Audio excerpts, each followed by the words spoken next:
Graça e paz. Vamos inicialmente ouvir duas leituras.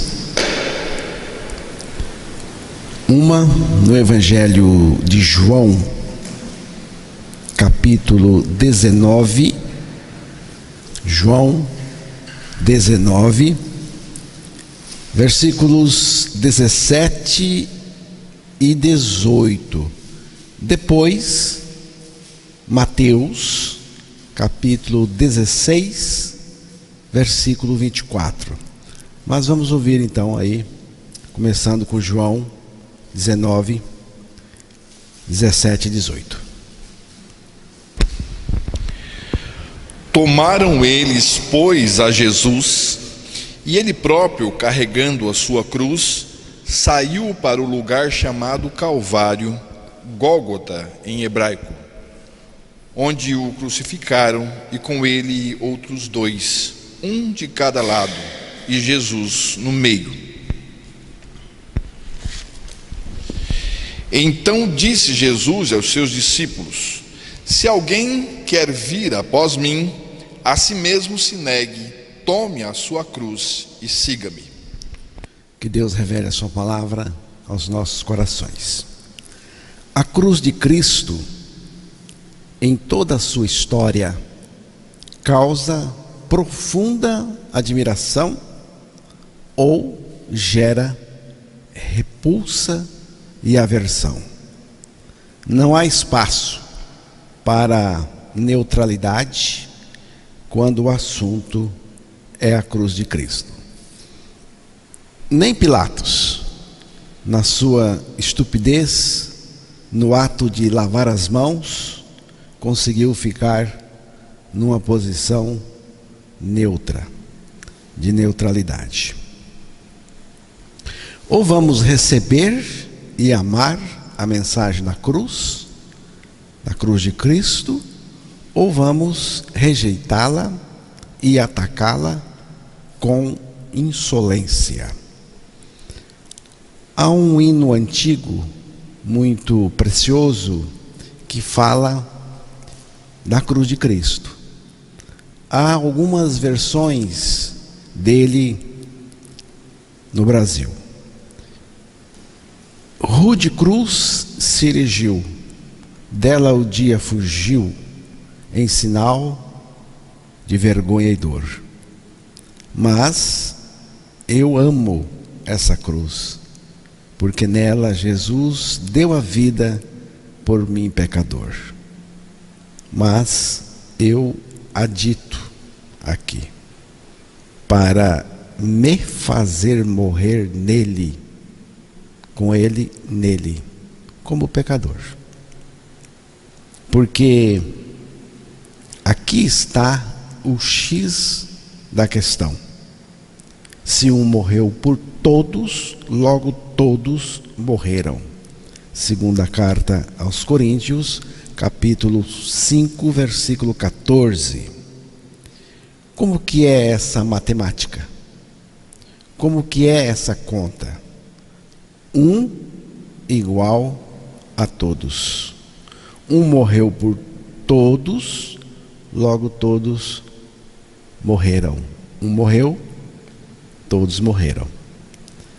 A morte de todos dependem da morte de um, que é Cristo. Como aconteceu isso?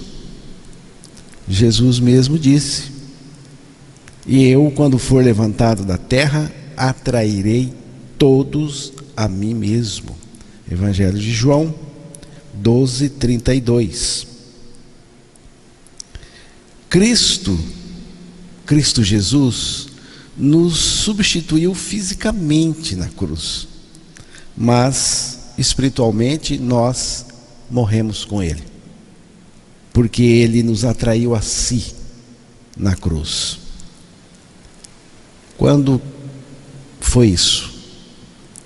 Quando do levantamento dele da terra sobre a cruz, mas não antes. Nesse momento ele nos atraiu a si. e ficamos nele, para morrer com ele aquela morte.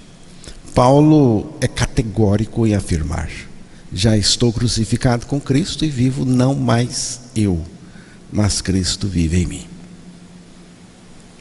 Nisto consiste a finalidade da cruz de Cristo.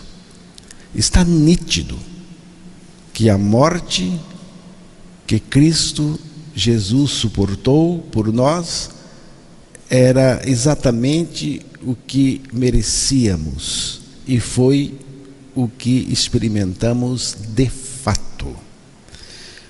A cruz de Cristo é dele, porque sendo minha, ele a tomou para ele. No texto que foi lido para nós inicialmente, João fala de Jesus como carregando ele mesmo a sua cruz. Sua aqui refere-se a Jesus. Mas Mateus registrou as palavras de Jesus aos discípulos e a todos nós assim: tome a sua cruz e siga-me. Aqui, sua cruz está se referindo aos discípulos. É a cruz do pecador aqui. Mas não são duas cruzes, uma de Jesus e outra do pecador, mas a mesma cruz. A mesma cruz. Acontece que Jesus tomou a minha cruz e morreu a minha morte. Por isso eu posso considerar que morri também com ele. Vemos aqui uma identificação de Jesus conosco. Ao tomar a cruz, que não era dele, era nossa. Cruz é morte. E nesse caso, é a morte de Cristo Jesus, por nós, e a nossa morte com ele, nele, para o pecado. O sacrifício do Antigo Testamento tinha uma característica. Quem morria era um animal que nada tinha a ver com o pecado do pecador. O sacerdote oferecia o animal pelo pecador. E nesse sacrifício era feita a transferência dos pecados do pecador para o animal. O sacerdote punha uma mão na cabeça do animal e a outra mão punha na cabeça do pecador. Nesse gesto, ele transferia os pecados do pecador para o animal. E o animal era sacrificado, ele morria. A gente já percebe aqui um pouco de identificação, de união do animal com o pecador, mais especificamente com os pecados daquele pecador. Mas era algo em termos de pecados cometidos e também provisório, porque depois tinha que ser repetido, porque o pecador continuava a sua vida de pecado. O animal morria pelo pecador, mas não morria com o pecador. Essa diferença é muito importante você notar. O animal morria com os pecados, mas não com o pecador. Morria pelo pecador, mas não com o pecador em si. E aqui nós vemos a diferença do sacrifício do Novo Testamento. E o sacrifício do Novo Testamento é o próprio Cristo. Na cruz, Jesus é o Cordeiro de Deus que tirou o pecado do mundo. Ali, na cruz. Na ressurreição, Jesus Cristo é o Filho de Deus que vive a sua vida justa e santa naquele que creu que com ele morreu e ressuscitou. Então, Jesus não morreu apenas pelo pecador. Sim, ele morreu pelo pecador, mas morreu também com o pecador, porque ele levou esse pecador lá na cruz para morrer para o pecado e em consequência do pecado. Cristo recebeu em seu corpo não só os pecados, mas também o próprio pecador. O sacrifício agora é Cristo morto pelo pecador e com o pecador. E de uma vez para sempre. Não precisa ser mais repetido. E por que não precisa ser mais repetido? Porque resolveu definitivamente a questão. O sacrifício de Jesus tem esse poder. Isso só Jesus Cristo tem para oferecer. Essa ideia do Cristo que recebe o pecador na cruz e faz esse pecador morrer com ele em sua morte, realizando uma libertação verdadeira e também a sua salvação, só tem no cristianismo de Cristo. E por que eu estou dizendo cristianismo de Cristo? Porque tem muita coisa que não é de Cristo, é invenção dos homens. Na morte de Cristo, eu não escapei da morte. Eu morri com ele, eu não escapei da morte. Se lá no sacrifício do Antigo Testamento o pecador escapava da morte, porque o animal morria no lugar dele, agora nós não escapamos da morte. Jesus morreu por nós, mas ele nos identificou em seu sacrifício e assim nós morremos com ele. A cruz de Cristo não cede, não faz nenhum acordo com o pecador. Ela mata o pecador. Não tem conversa, não tem negócio, não tem jeitinho. Só tem um jeito, é matar o pecador. A cruz mata o velho homem da humanidade, sabendo que o nosso velho homem foi crucificado com ele para que fosse destruído este corpo de pecado e assim não sirvamos mais ao pecado. Prestou atenção? E assim não sirvamos mais ao pecado. Romanos 6,6. Na época de Jesus Cristo, quando alguém era condenado à morte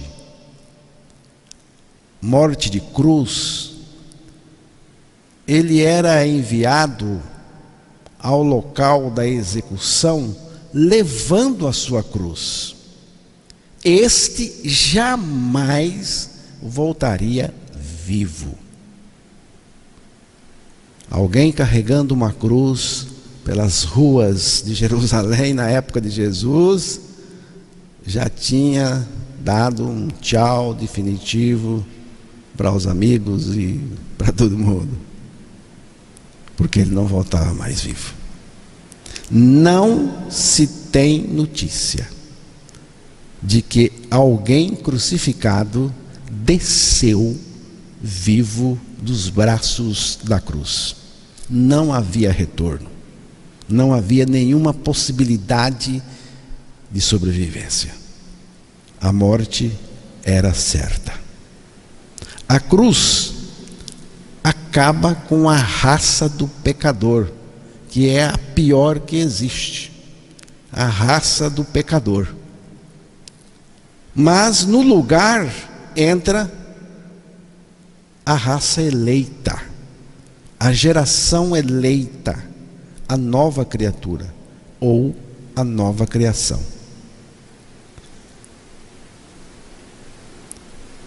O que a cruz de Cristo é para mim? É o maior milagre da humanidade. Eu considero a cruz o acontecimento mais importante do universo. É mais importante que a criação do universo. A cruz é o bom preço que ele pagou para me redimir. Eu não tenho palavras para descrever a cruz de Cristo, o que aconteceu lá. Não há poder maior do que o poder da cruz de Cristo. Nesta cruz, Cristo destruiu totalmente a obra do pecado e salvou o universo. Vitória maior não existe. Eu não creio em cruzes, apenas creio na cruz de Cristo, onde ele foi crucificado por mim, o mundo foi crucificado para mim e eu fui crucificado com Cristo. Quem entrou nesta cruz com Cristo chegou à vida real. Já estou crucificado com Cristo e vivo não mais eu, mas Cristo vive em mim.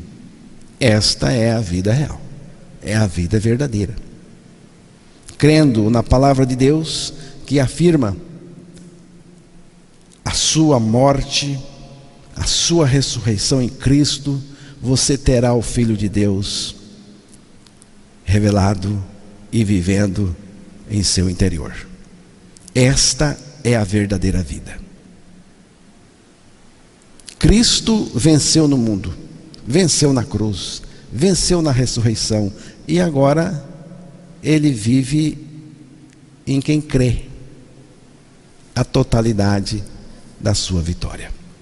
Eu insisto, aquela morte que Jesus morreu era minha, era nossa. Eu assumo pela graça, mediante a fé, morri em Cristo. Talvez você considere esta questão como algo de somenos importância, mas dela depende sua salvação e o bem-estar eterno da sua alma. Temos hoje um cristianismo muito intoxicado com tantas coisas.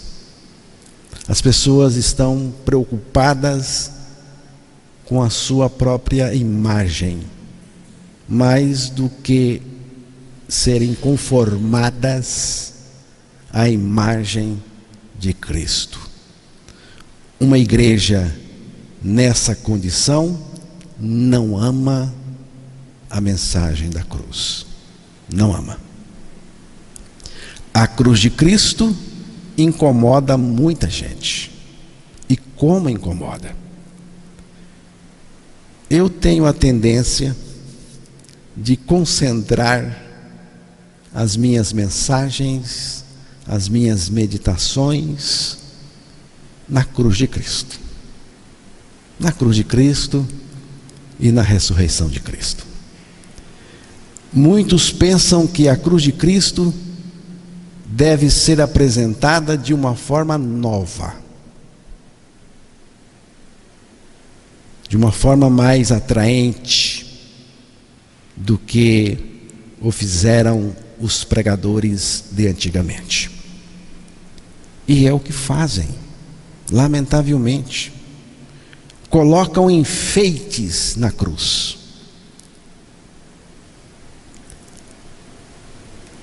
Consideremos 3 pontos acerca da cruz de Cristo.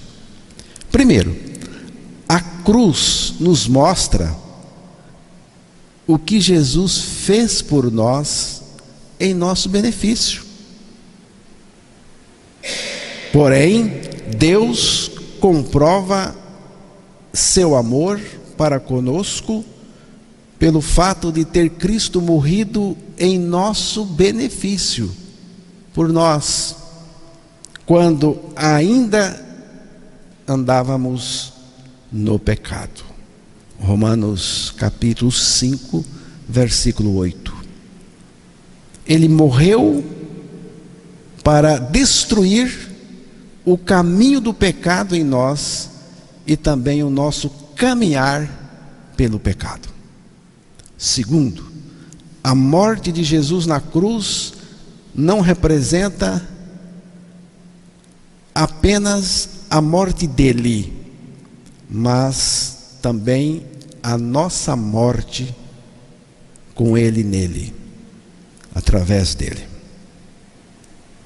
Em terceiro lugar, a cruz aponta para a vida de ressurreição, a vida de Cristo em nós. A cruz de Cristo é um portão para a verdadeira vida. Quem morreu com Cristo ressuscitou em nova vida, justa e santa. E esta ressurreição significa a vida de Cristo em nós. A vida de Cristo operando em nós, se manifestando em nós. Pare, pense, creia. Irmãos, o drama do Calvário durou 6 horas. Às 9 horas da manhã, era feito o primeiro sacrifício, quando Jesus foi crucificado. Às 15 horas da tarde, eles faziam o último sacrifício, quando Jesus morreu. Das 12 horas até as 3 horas da tarde, até as 15 horas, foi o momento da escuridão. Tudo ficou escuro.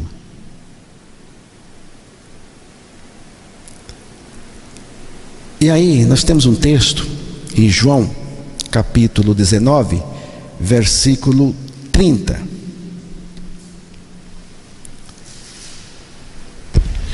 Quando, pois, Jesus tomou o vinagre, disse: está consumado, e inclinando a cabeça, rendeu o espírito. Isto aconteceu com o ponteiro do relógio, Valdir, batendo às 3 horas da tarde. Isto acontece com o ponteiro do relógio batendo às 3 horas da tarde. Alguns irmãos acreditam que aqui acabou a transferência dos nossos pecados, bem como a nossa transferência para Ele, porque Ele estava ali nos atraindo, carregando os nossos pecados. Agora, Ele pode morrer por nós e conosco.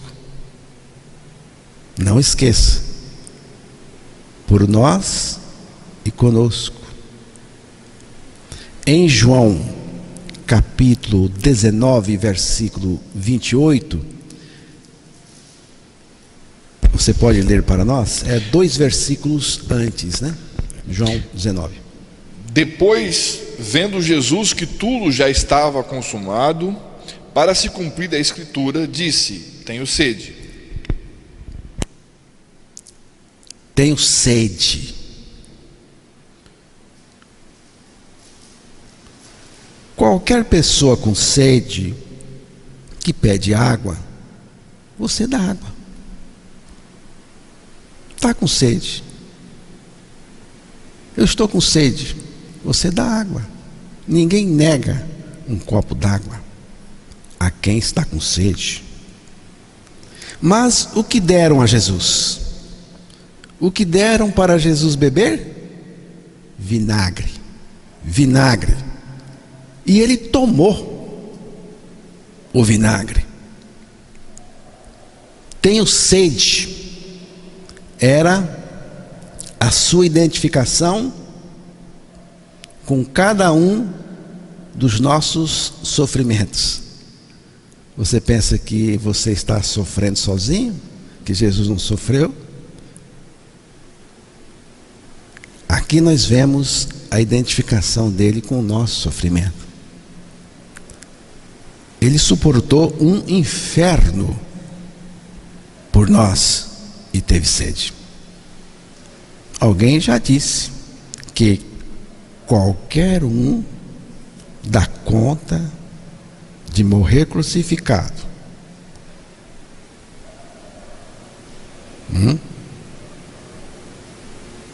Pode ser. Mas eu digo, ninguém mesmo daria conta de morrer como ele morreu, do jeito que ele morreu. Ninguém daria conta de passar por aquilo que ele passou, de morrer do jeito que ele morreu. Ninguém.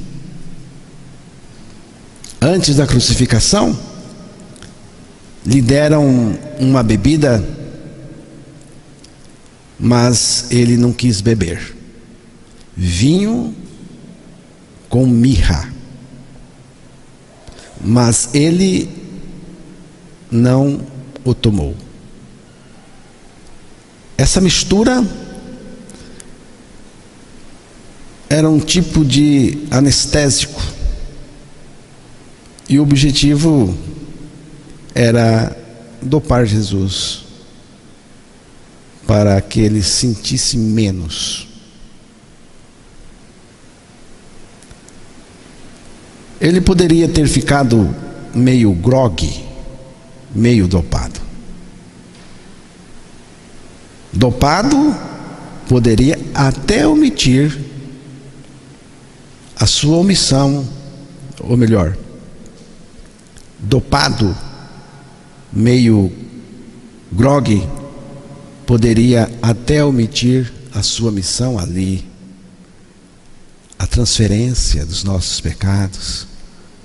Mais importante ainda, a nossa atração a Ele ali na cruz, por Ele, para si, para o seu corpo. E também poderia atenuar o sofrimento. Mas ele não quis beber. Ele não bebeu. não bebeu. Agora, perto do fim do seu sacrifício, lhe dão vinagre e ele bebe. O texto diz que eles afundaram uma esponja no vinagre até encharcar bem. Depois amarraram a esponja numa vara e levaram-na à boca de Jesus e ele bebeu. E alguns estudiosos acreditam que era uma esponja de limpar latrina. De qualquer forma, aquilo estava sujo. Imagine a sujeira daquela esponja. Nojento. E dão para ele beber. E ele bebe.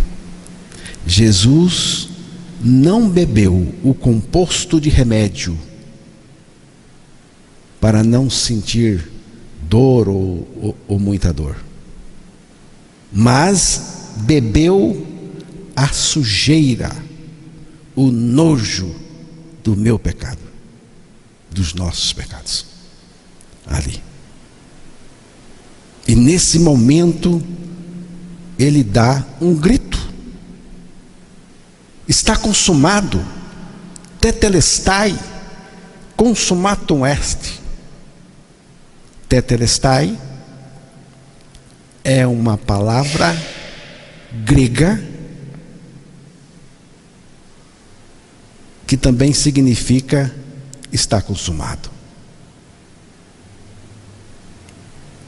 Assim como consumatum est em latim, traduzido para o português, significa está consumado ou está feito, tetelestai é a palavra registrada no Novo Testamento, no Evangelho de João 19:30, quando Jesus anuncia que ele havia terminado a sua missão na cruz do Calvário. Esse termo era usado em contextos da vida cotidiana no mundo antigo grego, como em transações comerciais, para indicar que uma dívida, uma conta, uma dívida, foi totalmente paga. E na cruz, a nossa conta de pecado, contraída pelo pecado com o pecado, a nossa dívida de pecado foi quitada, acertada totalmente. Está consumado, está feito, missão cumprida, está pago. Essa conta termina agora. Ninguém precisa pagar. O que tenho mais para fazer? Mais nada. Ele já fez tudo. Está consumado. O que foi consumado na cruz? O trabalho da redenção estava agora realizado, terminado. O preço do pecado foi pago totalmente. A maldição que estava sobre nós foi destruída totalmente e definitivamente. Na cruz do Calvário, Jesus em seu corpo, sobre o madeiro, carregou os nossos pecados todos e deu um fim em todos eles. Cristo não só tirou os nossos pecados, mas também nos crucificou com Ele nele e nos matou para o pecado, nos libertando verdadeiramente dele.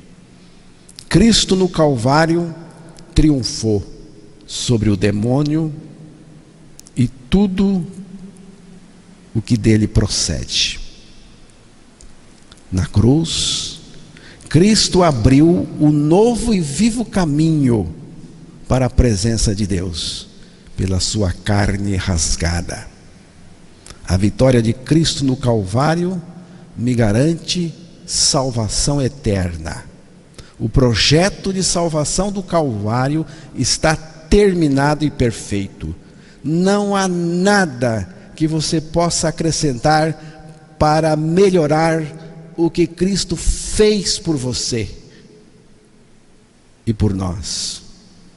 É uma salvação pronta e perfeita. Nada precisa ser acrescentado à cruz do Calvário. Ele já fez tudo. Apenas creia sua morte e ressurreição em Cristo e experimente a obra consumada de Cristo em você, na sua vida. Que Deus nos ajude a conhecer a obra consumada do Filho amado na cruz. Mas tem uma coisa que eu quero mostrar a vocês agora. Lucas, capítulo 23, versículo 46.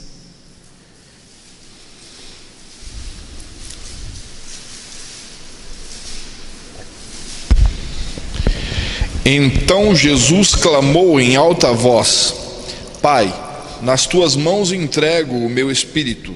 E dito isto, expirou. Pai, nas tuas mãos entrego o meu espírito.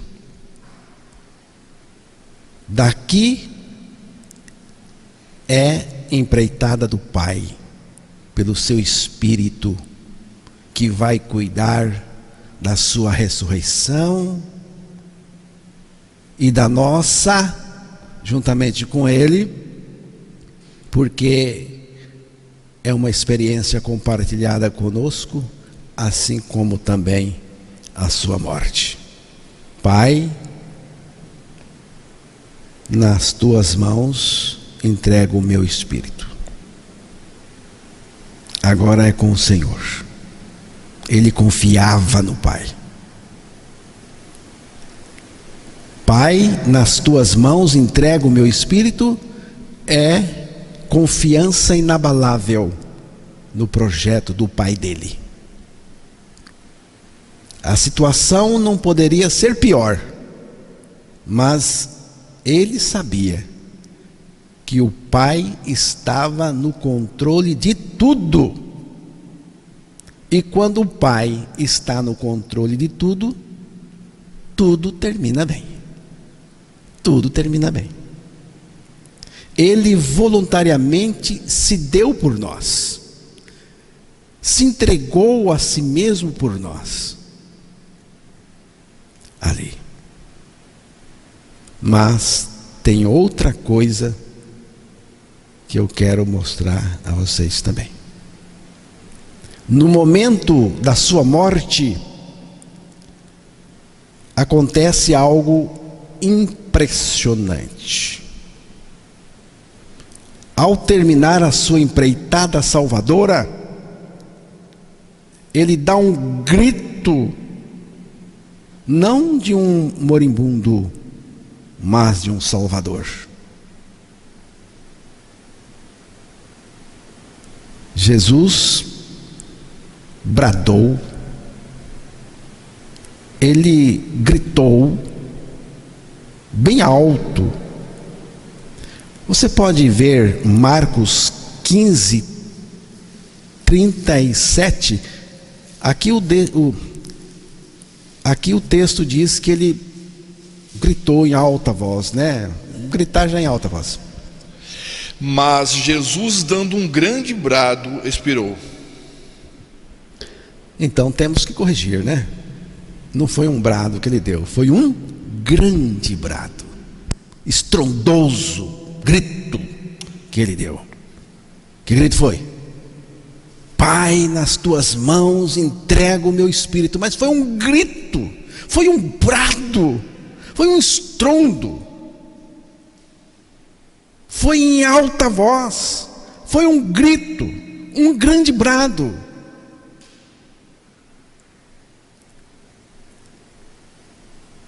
Mas Jesus, dando um grande brado, expirou, morreu. Não foi um gritinho, foi forte, gente, foi forte, alto, um brado para ecoar no universo inteiro. Pode crer. Seu grito foi ouvido desde o mais profundo do inferno, a galáxia mais distante do universo. Impressionante, impressionante. Nenhum crucificado, no estado em que ele se encontrava, conseguiria dar aquele grito. Você pode acreditar, ninguém dá conta de morrer como ele morreu. Ninguém. Ninguém teria condições para dar aquele grito. Na condição de Jesus, qualquer outro, no máximo, se expressaria assim.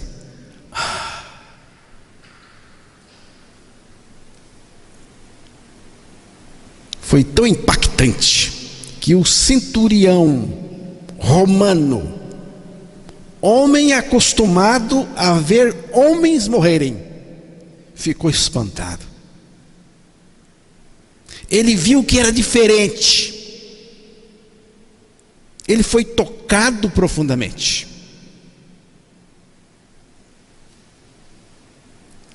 Marcos 15:39. O centurião que estava em frente dele, vendo que assim expirara, disse: verdadeiramente este homem era o Filho de Deus. O centurião que estava em frente dele, olhando para ele, porque era centurião, era capitão romano, ele poderia estar lá.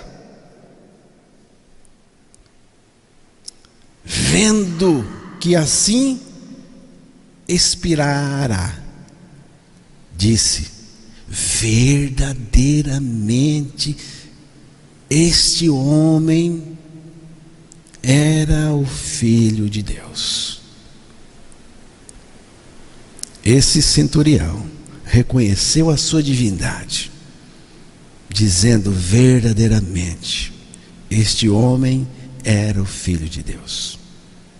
Ninguém daria conta de morrer como ele morreu, e nem com os motivos pelos quais ele morreu. Esta igreja poderia tirar nota 10 em tudo, mas no dia que tirar da sua pregação a cruz de Cristo, se tornará frívola e nociva aos homens, e não tem sentido mais de existir aqui. Portanto, bem-vinda seja a pregação da cruz.